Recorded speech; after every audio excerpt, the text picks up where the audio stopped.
আসসালামু আলাইকুম ওয়া তাআলা ওয়া বারাকাতুহু। তো এভরিওয়ান, আপনারা সকলে কেমন আছেন? আশা করি মহান আল্লাহ তাআলার অশেষ রহমতে সুস্থ আছেন, নিরাপদে আছেন।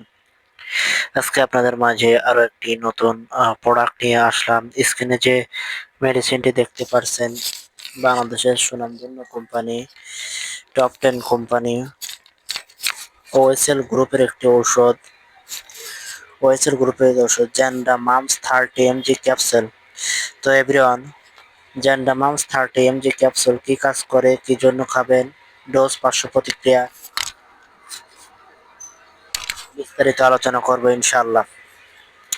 জ্যান্ডামামস মূলত আপনার পেট ফাঁপা, বুক জ্বালা পোড়া, বদহজম, পেপটিক আলসার এবং ব্যথানাশক ঔষধের সাথে সেবন করা যায়। অনেকে আছে যে দেখা যাচ্ছে যে অনেক ধরনের গ্যাস্ট্রিকের ঔষধ খেয়েও যখন আপনার গ্যাস্ট্রিক আলসার ভালো করতে পারছেন না, তাদের জন্য এই জ্যান্ডামামস 30 mg ডেক্সিলান্সোফ্লাজল 30 mg গ্রুপের একটি ওষুধ। এটি খাবার ফলে আপনার পেট ফাঁপা, বদহজম, বমি বমি ভাব, টক ঢেকুর ওঠা মুহূর্তের মধ্যে দূর হয়ে যাবে। এটি আপনি খাবার সঙ্গে সঙ্গে আপনার পেপটিক আলসার এবং বদহজম অনায়াসে দূর করতে পারবেন। বর্তমানে অনেকে আছে যে দীর্ঘদিন ধরে অনেক ধরনের গ্যাস্ট্রিকের ঔষধ আপনি সেবন করেন, বাট দেখা যাচ্ছে সেবন করার পরিপ্রেক্ষিতে আপনার গ্যাস্ট্রিক বা আলসার ভালো হচ্ছে না। তাদের জন্য এই জ্যান্ডামামস 30 mg খাবার ফলে আপনার মুহূর্তের মধ্যেই আপনার গ্যাস্ট্রিকের যে কোনো সমস্যা থেকে থাকলে দূর হয়ে যাবে। এবার আসি ডোজ, পার্শ্ব প্রতিক্রিয়া, সাইড ইফেক্ট।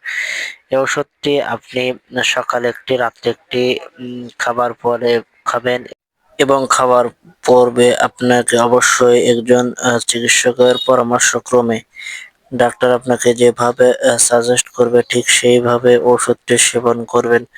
তার কারণ যে কোনো ঔষধের সেবনের পূর্বে একজন চিকিৎসকের পরামর্শ ছাড়া যদি আপনি সেবন করেন, দেখা যাচ্ছে যে আপনার ত্বকে বা শরীরে যে কোনো ধরনের বড় ধরনের সমস্যা হতে পারে। এবং এই ওষুধটি খাবার পূর্বে আপনাকে অবশ্যই একজন প্রাপ্তবয়স্ক হতে হবে। ডেক্সিলান 30 mg আপনি যে কোনো সময় খেতে পারবেন, যে কোনো বয়সে, 12 বছর উপর থেকে সকলেই খেতে পারবে, তবে অবশ্যই চিকিৎসকের প্রসঙ্গে আলোচনা করে। তো বন্ধুরা, আজকের ভিডিও এ পর্যন্তই। দেখা হবে আপনাদের মাঝে অন্য নতুন একটি ভিডিও নিয়ে। সে পর্যন্ত সবাই সুস্থ থাকবেন, নিরাপদে থাকবেন এবং মেডিসিন বিষয়ে জানতে হলে অবশ্যই আমাদের চ্যানেলটি এবং পেজটি ফলো দিবেন, যাতে করে প্রতিদিন মেডিসিন বিষয়ে আপনাদেরকে নতুন ঔষধ সম্বন্ধে ধারণা দেওয়া যায়। তো আজকের ভিডিও ধন্যবাদ সবাই।